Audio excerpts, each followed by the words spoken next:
ఈరోజు మీకు ఒక ముఖ్యమైన విషయం చెప్తున్నానండి. ఇప్పుడు భార్యాభర్తలు ఉంటారు కదా, ఇప్పుడు 90% మగవాళ్ళండి కేవలం కొన్ని వృత్తులే నేను చెప్తున్నా. అదొకటి సాఫ్ట్వేరు, ఒక గవర్నమెంట్ టీచరు. వీళ్ళేనండి ఎక్కువగా అప్పులు చేస్తున్నారు. కోట్లలో అప్పులు చేస్తున్నారు వీళ్ళు.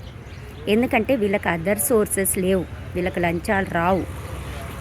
అదీ కాక గ్రూప్ మెయింటెనెన్స్, ఫ్రెండ్ సర్కిల్ ఎక్కువగా చేసేది ఈ వృత్తుల వాళ్ళేనండి. కాబట్టి అలాంటి వాళ్ళకు పిల్లనిచ్చే ముందు బాగా ఎంక్వైరీ చేయండి. వాడికి లక్షలో సంపాదన ఉందని చెప్తాడు, కానీ దానికి మించి అప్పులు చేసి, దానికంటే మించి సరౌండింగ్ ఉండి వాళ్ళ మీద ఆధారపడే ఫ్యామిలీ మెంబర్స్కి పెట్టేస్తూ ఆ డబ్బులన్నీ ఉండేవాళ్ళు 99% ఉన్నారండి ఈ వృత్తుల్లో. దయచేసి మీ ఆడపిల్లనిచ్చే ముందు ఆలోచించండి.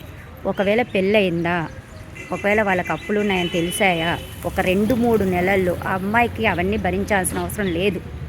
మీరు తల్లిదండ్రులు ఫోర్స్ చేయొద్దు అమ్మాయిని సంసారం చేయమని. అలా పనికి మాలిన వాడితోటి, ఒక బాధ్యత తెలియనోడికి, సంపాదన తెలియనోడికి, భార్యని ఇబ్బంది పెట్టేవాడికి ఈ రకంగా అప్పుల గురించి ఇబ్బంది పడి సూసైడ్లు చేసుకుంటున్నారు కొంతమంది మగవాళ్ళు. దానివల్ల సఫర్ అయ్యేది వాళ్ళ భార్య, పిల్లలు.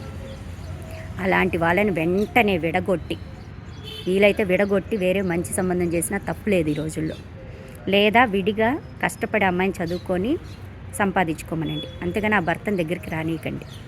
కాబట్టి దీని గురించి ఈ సమాజంలో మెయిన్ జరుగుతున్నది ఇదేనండి ఈ మధ్య. కాబట్టి మీరు ఇది గమనించి దీన్ని తప్పకుండా మీరు ఎవరో ఒకరికి హెల్ప్ చేయండి.